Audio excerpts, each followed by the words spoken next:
Hello everyone. तो आज हमारा चैप्टर है चैप्टर 4 सिंपल इक्वेशन। तो आज हम करेंगे इसका इंट्रोडक्शन स्टार्ट। तो देखिए एक्सप्रेशन क्या होता है। अगर मैं लिखूं x+2 तो ये हुआ हमारा एक्सप्रेशन। कुछ भी हुआ यानी मैं x+10 कर दूं तो ये हुआ एक्सप्रेशन। यानी x की जगह कोई भी वेरिएबल y+3 ले लो, ये भी एक्सप्रेशन हुआ। तो ये हम शो कर रहे हैं, हम ये दिखा रहे हैं, एक्सप्रेस कर रहे हैं। तो ये तो हुआ हमारा एक्सप्रेशन। लेकिन इक्वेशन क्या हुआ, जब हमारे एक्सप्रेशन में मान लीजिए हमने एक्सप्रेशन लिखा x+2, इसमें इक्वल टू का साइन और ऐड हो जाए और वहाँ पर आगे 10 आ जाए या कुछ भी और डिजिट आ जाए, तो ये हो जाती है हमारी इक्वेशन। यानी जहाँ पर इक्वल टू का साइन आ गया उसको अब हम बोलेंगे इसको इक्वेशन। ठीक है। तो हमें इक्वेशन कई बार जो है कई बार स्टेटमेंट दिया होता है। अब इसी चैप्टर में हमारा आता है फॉर्मिंग इक्वेशन। फॉर्मिंग इक्वेशन यानी कि इक्वेशन को कैसे फॉर्म करेंगे, ये यहाँ पर हमें सीखना है। तो जैसे कभी कभी ये स्टेटमेंट आ जाती है कि मान लीजिए स्टेटमेंट बोली जाए कि sum of x and 9 is given 6। ठीक है। जैसे अगर मैं बोलूँ एक statement sum of x and 9 is given 6। ठीक है। तो ये स्टेटमेंट हमारी है। जैसे जैसे ये स्टेटमेंट यहाँ पर बोल रही है वही स्टेटमेंट हमें इक्वेशन की फॉर्म में लिखनी है। तो सम ऑफ x एंड 9 यानी x का और 9 का अगर हम सम कर दें, सम का साइन लगा दें यानी सम यानी प्लस, अगर हम सम कर दें तो वो हमें क्या गिवन करेगा, 6 को गिवन करेगा। तो ये हमारी अगर इस टाइप के क्वेश्चन इस चैप्टर में दिए गए हैं कि इक्वेशन को फॉर्म करना है, कि स्टेटमेंट दे दी और इक्वेशन हमें फॉर्म करनी है। इसी टाइप से अगर माइनस वाले भी क्वेश्चन स्टेटमेंट आते हैं, जैसे कि अगर बोल दिया जाए कि difference between y and 9 is given 2। अब देखिए ये स्टेटमेंट है, स्टेटमेंट को आपको इक्वेशन की फॉर्म में लिखना है। तो डिफरेंस करना है किस किस के बीच में, y और 9 के बीच में, y एंड 9 के बीच में डिफरेंस करना है। वो हमें क्या गिवन करेगा, 2 हमें गिवन करेगा। ठीक है। अब यहाँ पर देखिए, यहाँ पर जो ये x यहाँ पर दिखाया गया है और ये y यहाँ पर दिखाया गया है, ये क्या है, ये है वेरिएबल जिसकी वैल्यू हमेशा वेरी करती है, यानी कुछ ये चेंजेबल होती है, चेंज हो सकती है। ठीक है। अब हमारी स्टेटमेंट जैसे यहाँ पर x minus y equal to 2 हो गई। इसी तरीके से और भी स्टेटमेंट होती है। उसमें अगर क्वेश्चन दिया जाता है, मान लीजिए प्रोडक्ट ये मल्टीप्लाई वाला है, product of 2 and x is given 18। तो देखिए यहाँ पर क्या स्टेटमेंट दी गई है, product of 2 and x is given 18। तो जैसे जैसे इसमें स्टेटमेंट में बोला जा रहा है वैसे वैसे आप इक्वेशन बनाते जाइए। तो प्रोडक्ट का मतलब होता है मल्टीप्लाई करना। तो प्रोडक्ट किसका करना है हमें, 2 का एंड x का। तो 2 की मल्टीप्लाई आप x से कर दो, या x की जगह आप कोई भी वेरिएबल ले लो। इसको हम वेरिएबल बोलेंगे क्योंकि ये जो वैल्यू y होती है ये x होता है, इसकी जगह कोई वेरिएबल बोल देते हैं। तो 2 इंटू एक्स इज गिवन 18, तो गिवन है 18। तो ये हमारी स्टेटमेंट के अकॉर्डिंग हमारी इक्वेशन बन गई। इसको हम x की जगह ऐसे ही हम अगर साइन हटा के अगर हम 2x लिखेंगे तो यहाँ पर भी इसका यही मतलब हुआ कि 2 की मल्टीप्लाई x से हो रही है और गिवन है 18। ठीक है। अब आप देखिए यहाँ पर ये तो थे 3 टाइप के, कि सम भी हो गया, डिफरेंस भी हो गया और यहाँ पर प्रोडक्ट भी हो गया। ठीक है। लेकिन कई बार कैसा होता है कि ऐसे ऐसे क्वेश्चंस स्टेटमेंट दे दी जाती हैं जैसे कि 3 टाइम्स ऑफ y। ठीक है। जैसे कि 3 टाइम्स, अगर ऐसी स्टेटमेंट आई तब 3 टाइम्स ऑफ y। ठीक है, 3 टाइम ऑफ y। इसका मतलब क्या हुआ, तो 3 टाइम्स का मतलब हो गया कि 3 की मल्टीप्लाई किससे, y से। ठीक है। 3 की मल्टीप्लाई y से, आप 3y लिख सकते हो इसको। ठीक है। या 3 की मल्टीप्लाई y से लिख सकते हो। तो इस टाइप से क्वेश्चन आ सकता है। और भी ऐसे आ सकते हैं जैसे कि ट्वाइस का मतलब अगर 3 टाइम्स ना बोलकर एक स्टेटमेंट ऐसे आ जाए कि ट्वाइस ऑफ वाई, या और कोई वेरिएबल भी ले सकते हो, एक्स ले सकते हो, जेड ले सकते हो, पी ले सकते हो, क्यू ले सकते हो, कोई भी वेरिएबल ले सकते हो आप। तो ट्वाइस ऑफ वाई, तो इसको आप कैसे शो करोगे कि ट्वाइस का मतलब होता है 2 और किससे मल्टीप्लाई करना है हमें, वाई से, तो ट्वाइस ऑफ वाई हो गया 2y। ठीक है, इस तरीके से डबल, अगर इस ट्वाइस की जगह ना बोल ट्वाइस ना बोल के डबल भी बोल सकते हैं। ठीक है, अगर थ्राइस बोला तो 3y हो जाएगा। अब देखिए हमारे इस चैप्टर में फ्रैक्शन वाले क्वेश्चन भी हैं। फ्रैक्शन वाले क्वेश्चन भी है, तो वो कैसे आ सकते हैं क्वेश्चन। मान लीजिए एक स्टेटमेंट यदि बनाओ 1/5 ऑफ एक्स, अगर ये बोला जा रहा है उसमें 1/5 ऑफ एक्स, तो इसका मतलब क्या हुआ, 1/5 का मतलब 1/5 ऑफ एक्स, मतलब मल्टीप्लाई किससे, एक्स से। ठीक है, वेरिएबल हमने यहाँ पे एक्स ले रखा है, इसकी जगह एक्स की जगह आप कोई भी वेरिएबल ले सकते हो, वाई जेड पी क्यू कुछ भी ले सकते हो। और उसको आप ऐसे भी लिख सकते हो कि एक्स की मल्टीप्लाई 1 से करेंगे तो एक्स ही आएगा अपॉन 5, इसको आप ऐसे भी लिख सकते हो 1/5 ऑफ एक्स को।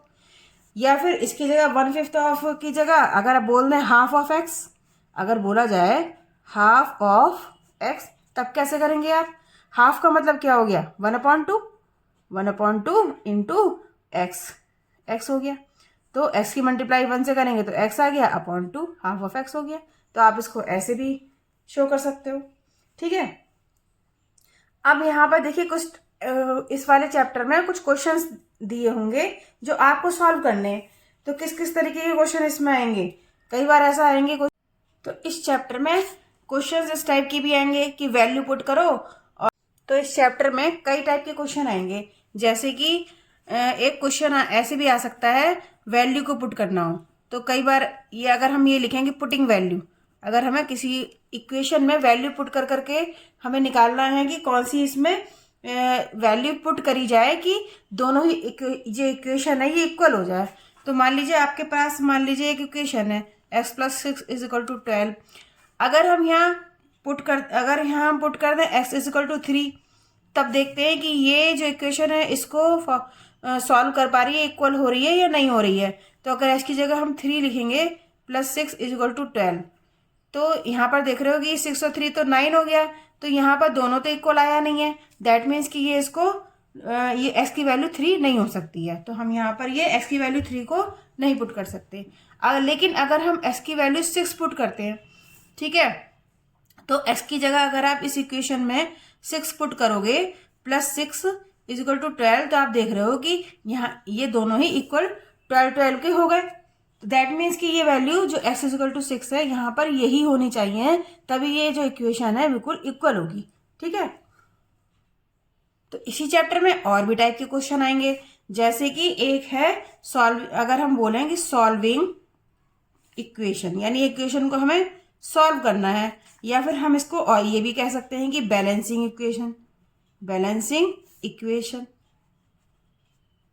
ठीक है, अब इसमें देखिए इसमें किस टाइप के क्वेश्चन आएंगे, इसमें आएंगे जैसे मान लीजिए आपके पास एक इक्वेशन है कि x+5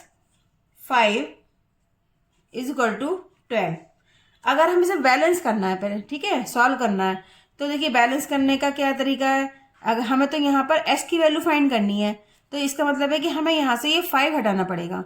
ठीक है, और जब हम 5 हटाएंगे तो यहाँ पे x ये प्लस में 5 है, इसके साथ अगर हम इसके अपोजिट साइन वाला लगा देंगे तो वो कैंसिल आउट कर देगा एक दूसरे को। जैसे अगर ये प्लस का 5 है तो इसके साथ अपोजिट साइन वाला यानी माइनस वाला 5 यहाँ पर लगा देंगे।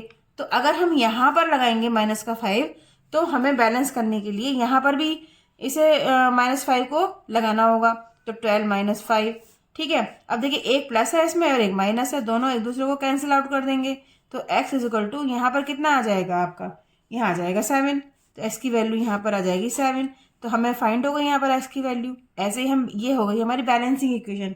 अब इसी में और टाइप के क्वेश्चन आते हैं, जैसे ये भी आ सकता है, यहाँ देखिए इस टाइप के क्वेश्चन भी आ सकते हैं, जैसे 5x + 2 = 12। ठीक है, अब इसको कैसे बैलेंस करेंगे, ये तो सिंपल पहले जो करा था, तो ये तो हमारी सिंपल इक्वेशन थी x + 5 = 12, लेकिन यहाँ तो मल्टीपल भी है 5 की x से, तब कैसे करेंगे। तो देखिए हमें इसमें ध्यान रखना पड़ता है साइन का। अगर हमारे इधर वाली जो इक्वेशन में इधर वाली साइड जो होती है ये होती है हमारी लेफ्ट हैंड साइड, और जो इधर वाली इक्वल के इधर वाली साइड होती है ये होती है हमारी राइट हैंड साइड। ठीक है, इधर होती है राइट हैंड साइड।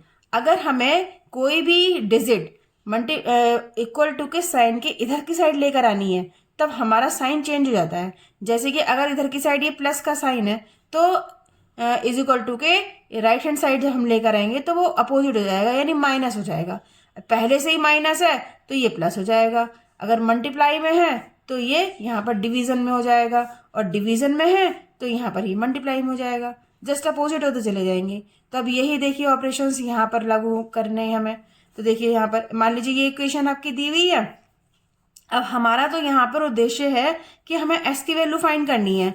ठीक है, अब एक्स की वैल्यू फाइंड करने के लिए पहले हम क्या करते हैं, सबसे पहले हमें प्लस और माइनस वाली जितनी भी डिजिट्स हैं वो हटा देनी होंगी इसके पास से। बाद में सेकेंडली हमें मल्टीप्लाई और डिवीजन साइन वाले हटाने होते हैं। तो पहले हम जब ये हटाएंगे 2 प्लस साइन है इसके आगे, तो यहाँ पर हमें इसके अपोजिट साइन वाला इसको हम यहाँ लेके जाएंगे। ठीक है, इज इक्वल टू के, यानी अभी तो लेफ्ट हैंड साइड है, अब हमें इसे राइट हैंड साइड लाना है। तो राइट हैंड साइड लाएंगे तो इसका साइन अभी प्लस का है, इधर आके ये माइनस का हो जाएगा। तो 5x इज इक्वल टू 12 को एज इट इज लिख दो। अब ये प्लस का 2 होके इधर जब इज इक्वल टू के इधर की साइड आएगा, RHS की तरफ आएगा, तो ये माइनस का साइन हो जाएगा। अब ठीक है, अब 5x इज इक्वल टू 12 में से 2 माइनस करो तो बच गया इसमें 10। अब हमें करना है, हमें तो x की वैल्यू फाइंड करनी है। तो ये 5 भी यहाँ बैठा हुआ है, लेकिन ये x के साथ मल्टीप्लाई के साइन के साथ बैठा हुआ है। ठीक है, अब मल्टीप्लाई के साइन बैठा है तो जब आप इज इक्वल टू के इधर साइड लेकर आओगे तो मैंने यहाँ बताया है ऊपर कि जब भी मल्टीप्लाई का साइन होगा तो यहाँ इज इक्वल टू के राइट हैंड साइड जब आएगी कोई भी डिजिट तो वो डिवाइड में आएगी। तो ये हो जाएगी हमारी x इज इक्वल टू, अभी मल्टीप्लाई में है तो इधर आके डिवीजन में हो जाएगी, 10 के नीचे पहुंच जाएगी, डिवाइड कर देगी इसको। अब इसको यहाँ से सॉल्व करोगे तो 2 आ जाएगा, यानी x की वैल्यू यहाँ पर हो गई अब 2।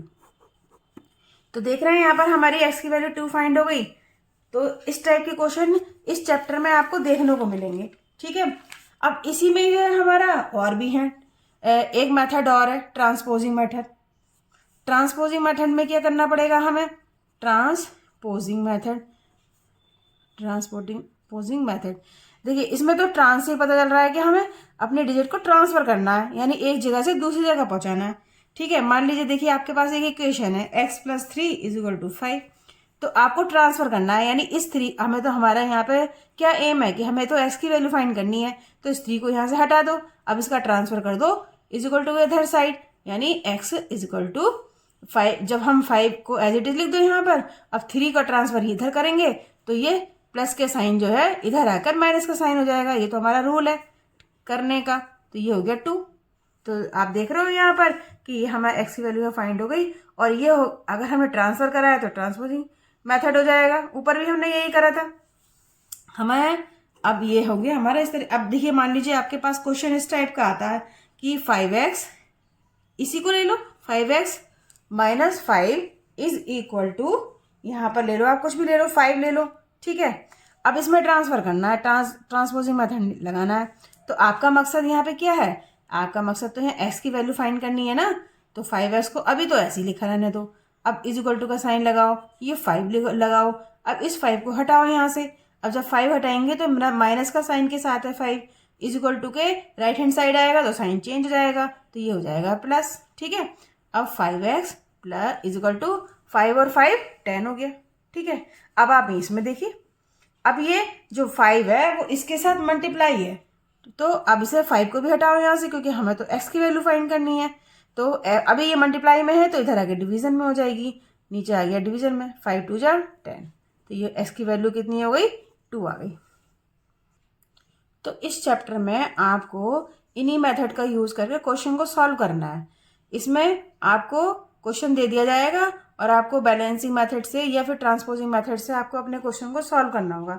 तो अधिकतर तो जो एग्जाम में आता है वो ट्रांसपोजिंग मेथड ही आता है, ज़्यादातर उसी को सॉल्व किया जाता है। तो इस टाइप के क्वेश्चन पूरी एक्सरसाइज में मिलेंगे, आपको करने में कोई दिक्कत नहीं आएगी, और बाकी हम आपको कराएंगे ही। और मेरी वीडियो को वॉच करने के लिए थैंक यू। ये देखिए, थैंक यू वेरी मच।